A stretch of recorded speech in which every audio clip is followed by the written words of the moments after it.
CCT data, let me know. If there's something that you would really like to do just as a grade level team, that, you know, 6th grade English is we really want to try to get this accomplished this year. Come up with a couple SMART goals, and I'll be getting more, you know, if you need some information on SMART goals, we'll get that to you as well. But they're going to be part of our site improvement plan, and which is basically our title plan. And there's some components of curriculum that we definitely want to add into that. So if you can get those to me, you can just email me those. As far as the SMART goal, I will get a format sheet out to you, and we won't, you know, as far as those are in by October 14th, then we'll be okay on that. Activity permission slips. As many of you know and used last year, the district has a universal form for all school activities. Every student must have this on file to participate. So it's got the medical release and consent on one side, and then it is specific to your activity on the other. So anytime students are leaving the building, we have to have one of those on file. So make sure that if you do that, just, you know, see someone here in the office, and we'll get you those and get you copies of that. Directly related to you personally, your option period for health, dental, and vision is October 1 through the 15th. Remember, this is the only time that you can make those changes, so it's very vital that you know those dates, and we'll continue to get that information out to you. There have been some changes. I don't know all of those in detail. Once they get those sent to me, I will let you know, but just put that on your calendar. October 1 through 15 is the option period if you want to make any changes to those benefits. Employee portal. I know that the salary increases and special duties and all of those things have vastly been approved by the board at this point. So if you want to see and track your salary, your check stubs, paid leave, you know, your leaves, any of those compensation or any information you have, even certifications, use your portal and check that out. That can be accessed to the district website. Go to staff. Down there on the left-hand side, you know, it's got the portal right next to where you can log into your email as well. Speaking of web ideas and web things, your web pages, keep those current.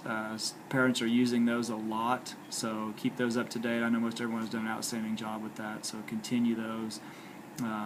And also grades, again, are important with that because they are accessing PIV, and attendance is kind of a hit thing as well. Make sure that you are keeping your attendance up to date. I've had some frustrated people because attendance has been intermittent. A couple teachers count them present, a couple of teachers count them absent when they've been gone all day, and so they're having some frustrations with that. So make sure that you are accurate and prompt with attendance. And I know things happen during a class period that may not allow you to put that in right off the bat, but at your earliest chance, please get that updated and attendance in, because we use that quite a bit throughout the day. So accurate information is very valuable. Also, master calendar request for an activity or event that you may go to. Make sure that you have a master calendar request form filled out with Sherry for that to go on the master calendar. It's very frustrating and confusing when we find out, you know, a week ahead, and it's just kind of a verbal thing. Hey, we're doing this on, you know, September 28th or whatever, and there's 2 or 3 other things on there. You know, scheduling conflicts can be avoided most of the time. So make sure you communicate that in the form of the calendar request, and we can try to work with making sure that we can have as many students participate in as many different things as possible. So as far as board notes and school notes, that kind of wraps all of that up. As far as the faculty meeting, we always want to continue with part of a professional development piece, and, you know, we spend a lot of time on TLE. The other monster initiative is Common Core, and I just want to touch some base with you on that. I know we had some great discussions in August during professional development days with the Common Core and some of the initiatives taken there, but just to keep everyone moving in the right direction. You know, if you're waiting, kind of just say, I'm going to wait till someone comes and tells me everything I need to know, you're probably going to be behind, because as that information gets out, those people that have sought that on their own are going to be way ahead. And so I encourage you to do that. Multiple sources that you can go to find that out. Your curriculum coordinators in the district are awesome. as far as the administration here, as soon as we get information and learn new things, we're getting that out to you as we can. So I know many of you are already on the forefront of that, so continue with that. It is a big thing. It's a massive change, much bigger than it looks like on paper, and it's going to be something that we'll have to continue through all year. It's not just flipping the switch and everybody's got it. It's going to take some time. And I just wanted to go over some things. I know that you see the REACH coaches and the C3. That's college, that's career readiness, and that's citizenship. So that's what everything's going to kind of be based on. The Common Core standards, the criteria that we're really looking at for each one of those things, is that it's rigorous, it's clear and specific, teachable and learnable, it's measurable, coherent. There's grade-by-grade standards, and it is going to be benchmarked nationally. So everyone's going to be looking at those same benchmarks. Park has already started developing those. They are the academic and assessment company that's going to be doing that. So those things are going to start becoming available. And it's just something that is there that everyone needs to kind of be a part of as far as the learning. The transition period for us for this school year, we are looking to align EPS curriculum at least 50% of all grade levels. So we really are, it's not just, hey, we're completely changing everything this year, but we want to be 50% this school year.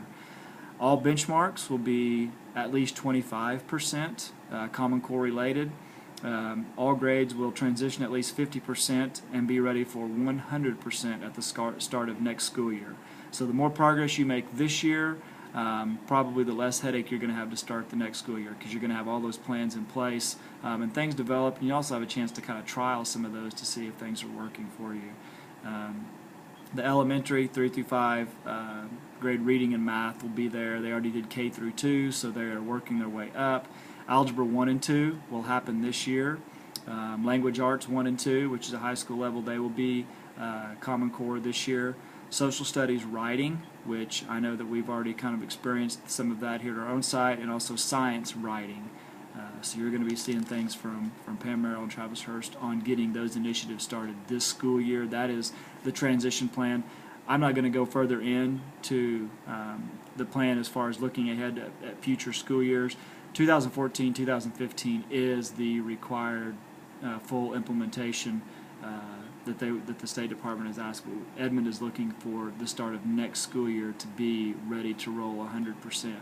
So the transition is going to be happening this school year, so the learning curve is between now and May, because you don't want to start next school year not knowing anything and having trouble adapting and getting to the point where you're able to follow the curriculum the way it's going to be sent out. So just a few things. Differences in assessment is probably the key thing. Critical thinking, application, analysis are going to be the cornerstones. Problem solving,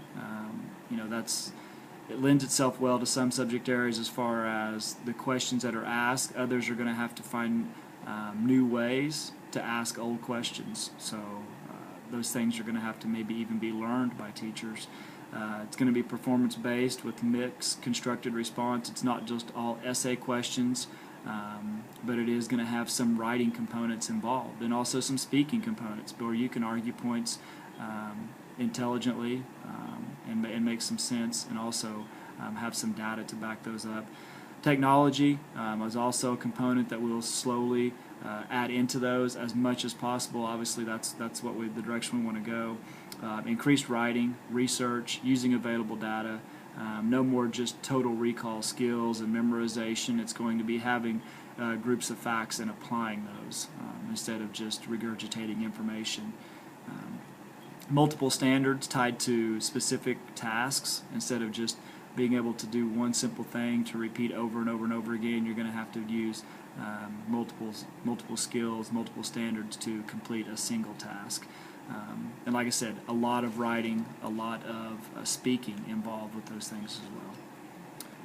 We'll wrap this up. I don't want to make this too long, belabor the point, but this is our first trial here at a video meeting.